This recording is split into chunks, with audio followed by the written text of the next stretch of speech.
Honor X6 එක ගැන කතා කරද්දී නම් මේක පර්ෆෙක්ට් කියන්න ඕනේ. මොකද මේකේ බිල්ඩ් ක්වොලිටි අතින් ගත්තත් මාරම සුපර් ෆෝන් එකක් කියන්න ඕනේ. ඉතින් මේකේ එජස් එහෙම කර්ව් වෙලා තියෙන IP64 තියෙනවා. ඉතින් IP64 කියන්නේ water and dust.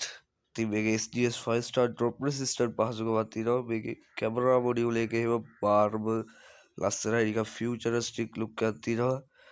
ඉතින් මේකේ කලර්ස් තුනක් ලංකාවේ බලා ගන්න පුළුවන්. ඔන්න ඔය කලර්ස් තුන තමයි තියෙන්නේ. මම නම් මෙතන වැඩිපුර මාස වයිට් කලර් එක.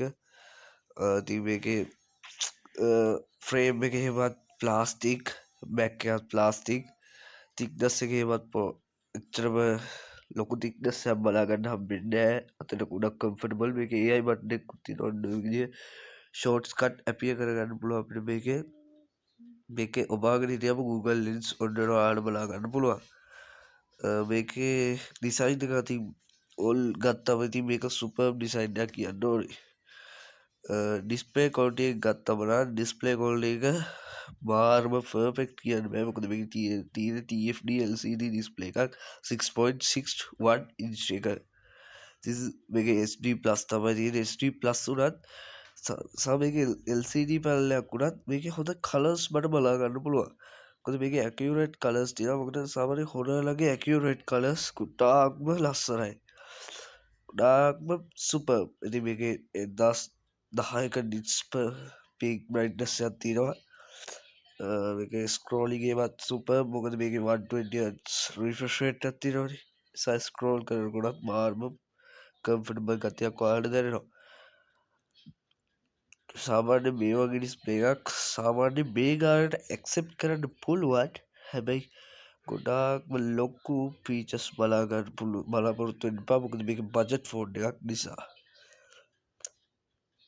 පර්ෆෝමන්ස් අතින් ගත්තම මේකේ තියෙන MediaTek Helio G81 කියන 12 nanometer chipset එක. ඉතින් මේක බජට් chipset එකක්.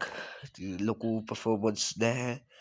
නමුත් සාමාන්‍ය ඇවරේජ් පර්ෆෝමන්ස් එකක් අපිට මේකෙන් බලා ගන්න පුළුවන්. මේක 128 සහ 256GB කියලා ඉන්ටර්නල් ස්ටෝරේජ් වර්ග දෙකක් තියෙනවා. ඉතින් 128 එක තමයි මං ගාව තියෙන්නේ. සාමාන්‍යයෙන් සෑහෙන්න හොඳයි කියන්න ඕනේ. මොකද මේ ගානට 128 සහ 256GB දෙනවා කියන්නේ ඉතින් 40000 ගානකටනේ. ඉතින් ඒ ගානට මේක ඇක්සෙප්ට් කරන්න පුළුවන්. ඒ වගේම මේකේ ස්ක්‍රෝලින් මේකේ ගේමින් පර්ෆෝමන්ස් එහෙම ගත්තොත් නම් ගොඩාක් ලොකු ගේමින් පර්ෆෝමන්ස් බලා ගන්න හම්බෙන්නේ නැහැ. මම මේක S-Part 9 ප්ලේ කරලා බැලුවා. සාමාන්‍ය ස්මූත්නස් එකක් තියෙනවා. මට හයි දාලා ගහන්න බෑ. සාමාන්‍ය මීඩියම් වගේ දාලා 30 FPS වලින් ප්ලේ කරගන්න පුළුවන්. සාමාන්‍ය ඇවරේජ් හොඳයි ගේමින්. හැබැයි මහා ලොකු ගේමින් පර්ෆෝමන්ස් එකක් නෑ. ඇත්ත කියන්න එපානේ. මහා ලොකු ගේමින් පර්ෆෝමන්ස් එකක් නෑ. කැමරා සිස්ටම් එක ගත්තම කැමරා මොඩියුල් එකේ නම් මාරම ලස්සනයි. ඉතින් කියන්න ඕනේ කැමරා මොඩියුල් එකේ ඉඳලා සුපර්. මේකේ මෙගාපික්සල් 50ක මේන් සෙන්සර් එකක් තියෙනවා.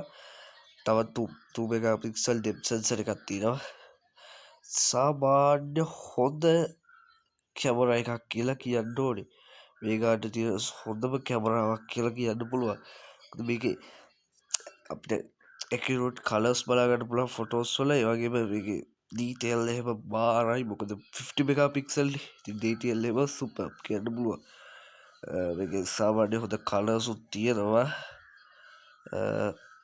සාමාන්‍ය හොඳ ෆොටෝ එකක් ඔයාලට කැප්චර් කරගන්න පුළුවන්.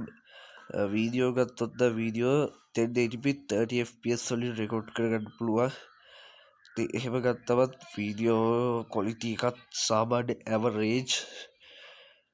සාමාන්‍ය වීඩියෝ ක්වොලිටි එකත් 2x වගේ දාලා ගත්තම සාමාන්‍ය හොඳ වීඩියෝ එකක් ඔයාලට අතම ගියොත් වීඩියෝ එකක් හොඳ වීඩියෝ එකක් ගන්න පුළුවන්.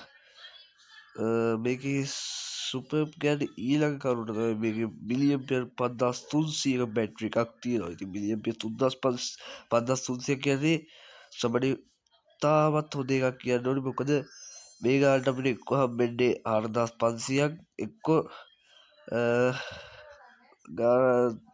5000ක් තමයි. ඒ වගේම 35 watt fast charging system එකක් තියෙනවා. ඔයාලට මිනිත්තු 18කින් 10% charge කරගන්න පුළුවන්. සුපර්බ් නේද? ඉතින් සුපිරි තමයි ඉතින් අය කියන්න දෙයක් නෑ. සමහර මේකට හොඳ බැටරි එකක් කියන්න පුළුවන්.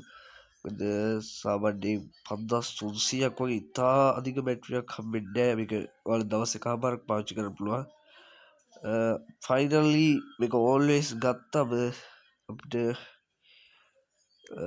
මට කියන්න පුළුවන් මේ නීටෙල් ඔක්කොම කම්පෙයාර් කරලා බැලුවට පස්සේ මේක සාමාන්‍ය සුපර් ඇවරේජ් මට්ටමේ මේ ගානට ගන්න පුළුවන් සුපිරි ෆෝන් එකක් කියලා කියන්න පුළුවන්.